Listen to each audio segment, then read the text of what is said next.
At approximately 1:30 a.m., a cargo ship leaving the Port of Baltimore struck the Francis Scott Key Bridge. This caused a catastrophic collapse of the bridge. First responders from the Maryland Transportation Authority, the Toll Authority, and our federal, state, and local partners immediately responded to the scene. At this time, this is an active search and rescue mission. We know there were individuals on the bridge at the time of the collapse working on the bridge, contractors for us. Our partners from the U.S. Coast Guard will provide some more information momentarily. In terms of traffic, drivers should avoid I-695 Southeast Corridor and use I-95 and I-895 as alternatives. I-695 is being detoured southbound at exit 43, the Peninsula Expressway, and northbound at exit 2, Route 10. Vessel traffic into and out of the Port of Baltimore is suspended until further notice, but the port is still open for truck transactions. Obviously, we're very thankful for the first responders who are carrying out their efforts in these rescues, and that they're doing this all through the night and today, and we're praying obviously for everyone's safe return. We'll continue to provide updates to you, the next one being approximately 9:30. With that, I will turn it over to Lieutenant Colonel Palmer from the U.S. Coast Guard. Good morning. My name is Lieutenant Commander Aaron Palmer from Coast Guard Sector Maryland National Capital Region. I'm the current Acting Chief of Response for the sector. The Coast Guard's primary mission right now is search and rescue, looking for any survivors in the water. On scene, we currently have 3 small boats. We also have Coast Guard Cutter Mako, an 87-foot patrol boat. We have a helicopter from Air Station Atlantic City, and we're working with numerous federal, state, and local partners on scene on these search and rescue efforts. Thank you. You going to take any questions after this time?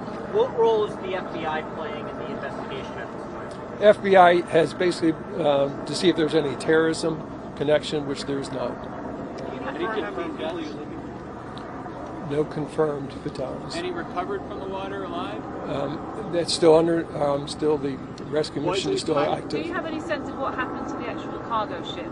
There were some reports that it suffered some major power outages just before it crashed into the bridge. Too early in the investigation.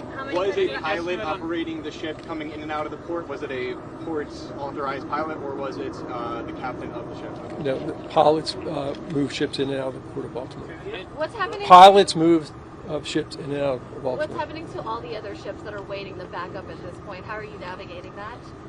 Basically, we're communicating with them. They obviously understand the situation, and we'll deal with the logistics of that later. Has the crew been evacuated from the ship, and has the Coast Guard been able to make contact with the pilot on the ship? That's all being done right now. I don't know the exact details of where they all are, but yes, obviously we're contacting them. Is this being investigated as suspicious?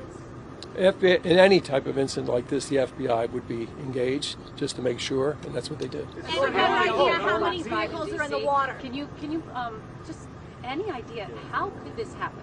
This bridge Too early. should not have collapsed like this. Too early investigation. How long will the port be closed? Do you know how deep the water is there in sort of this area where it happened, the conditions? Approximately 50 feet. 50 plus 2. 50 feet. How many people are you looking for right now? How many people were rescued? How many were pulled from the water? How many are still searching for? That is what we're doing. We're basically searching for everyone that was potentially on the bridge. As you can imagine, it's the middle of the night. You know, what type of traffic was there? How many workers were there? Workers, they obviously come to a project, but other workers show up sometimes. So that's what we're investigating right now. Is this unprecedented? Is it anything like this ever happened? Not in Baltimore. Sir, can you talk more about the workers on the bridge, what was going on, and how many vehicles you think might actually be in the water? They were basically doing some concrete deck repair. We don't have the number of the vehicles. Do we know who they work for?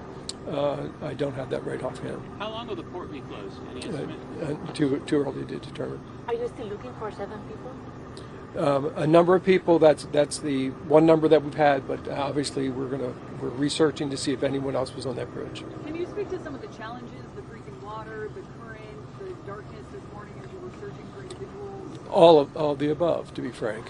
It's, a very, very tough situation. 1 a.m. in the morning, very little information at the time. It happened instantaneously, as you've seen.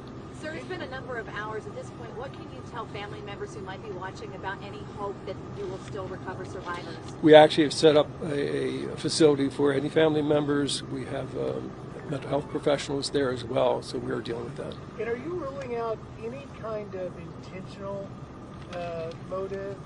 We don't see anything that relates to that at this time. It's an open investigation, but there's nothing that points to that in any direction.